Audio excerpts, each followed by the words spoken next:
Hello అందరికీ welcome back to my channel the demo Parivar. నేనైతే శనివారం మార్నింగ్ టు 10 AM 10:30 వరకు జరిగిన నా బ్లాగ్ని ఈరోజు ఫుల్గా చూపించాలనుకుంటున్నానండి. అందరూ లైక్ చేయండి, షేర్ చేయండి, కామెంట్ చేయండి, స్కిప్ చేయకుండా వీడియో చూడండి. నా బ్లాగ్స్ కూడా చాలా బాగుంటాయి. ఎవరెవరో ఫేమస్ అయిన వాళ్ళని సపోర్ట్ చేయకుండా నాలాంటి అప్కమింగ్ క్రియేటర్స్ని కూడా కొంచెం స్కిప్ చేయకుండా చూసి ప్రమోట్ చేయండి మమ్మల్ని కూడా. నాకైతే మార్నింగ్ లేవగానే వేడి నీళ్ళు తాగడం అలవాటు అండి. చాలా రోజులైంది పెసర మొలకలు నానబెట్టాక. నిన్న నైటే నానబెట్టి ఉంచి, అదే శుక్రవారం నైట్ నానబెట్టి శనివారం మార్నింగే ఇట్లా క్లాత్లో, కాటన్ క్లాత్లో కట్టేసి గాలి దూరకుండా ఒక డబ్బా అంటే ఒక గిన్నెలో ఉంచి ప్లేట్ మూసేస్తాను.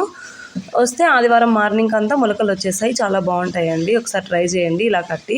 ఇంకా మా పిల్లలు అయితే ఇంకా పడుకొని ఉంటే మార్నింగే ఈరోజు 5కే లేసాను కదా, 5:30కి అంతా ఇల్లు క్లీన్ చేసేసాను. డే టైంలో చేయాలంటే మా పిల్లలు అవనివ్వరండి, జారి పడ్డం ఇలాంటివి జరుగుతాయి. అందుకు పొద్దున్నే చేస్తాను మెలకు వచ్చినప్పుడు. ఇంకా మా వారికి అయితే లేవగానే కాఫీ ఇచ్చి లేపడం కూడా అలవాటైంది. నా మార్నింగ్ రొటీన్స్ షార్ట్స్లో చూడడం అలవాటైన వాళ్ళకి తెలుస్తుంది ఈ విషయము. ఇంకా ఆయన కాఫీ ఇచ్చేసి స్నానం చేసేసుకున్నాను. ఎలాగో ఇల్లు తుడిచేసాను కదా, పిల్లలు ఇంకా లేవలేదనేసి స్నానం చేసుకొని పొద్దున్నే దీపం పెడితే నాకు అదొక పాజిటివ్ ఎనర్జీ అనమాట. దేవుడు లేనిదే మనం లేమన్నట్టు నేను ఫీల్ అవుతాను. అందుకోసం శనివారం మార్నింగ్ పూజ చేసేసాను.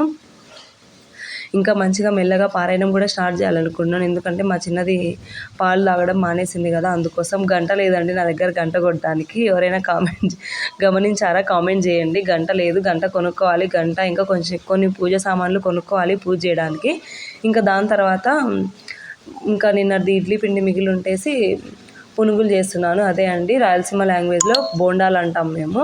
ఆ ఇడ్లీ రవ్వలో కొంచెం బియ్యపిండి కలిపేసి చేస్తాను. మా వారేమో పొద్దున్నే ఆయిల్ ఫుడ్ ఏంటబ్బా అనేసి వద్దనేసి ఆయన 1-2 టేస్ట్ చేసి ఊరికే బాదం పప్పులు తినేసి ఆఫీస్కి వెళ్ళిపోయారు. పిల్లలకేమో పెద్ద పాపకి ఇష్టం అండి ఇలాంటివి. మరీ అంత ఎక్కువ ఆయిల్లో డీప్ ఫ్రై అయ్యేంత వరకు చేయనండి. ఎప్పుడో ఒకసారే చేస్తాను కదా అన్నట్టు ప్రిఫర్ చేశాను.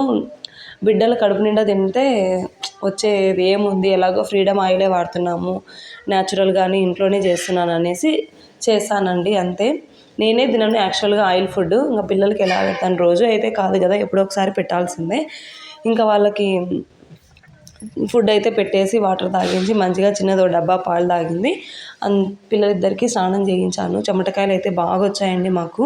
3-4 డేస్ నుంచి బాగా ఎండ పెడుతుంది ఇక్కడ, అందుకే ఇంతగా పుట్టాయి. లేకుంటే ఏ సీజన్లో ఇన్నిసార్లు ఎండాకాలంలో మాకు ఎప్పుడు ఇంత చెమటకాయలు రాలేదండి, ఈసారి వచ్చాయన్నమాట.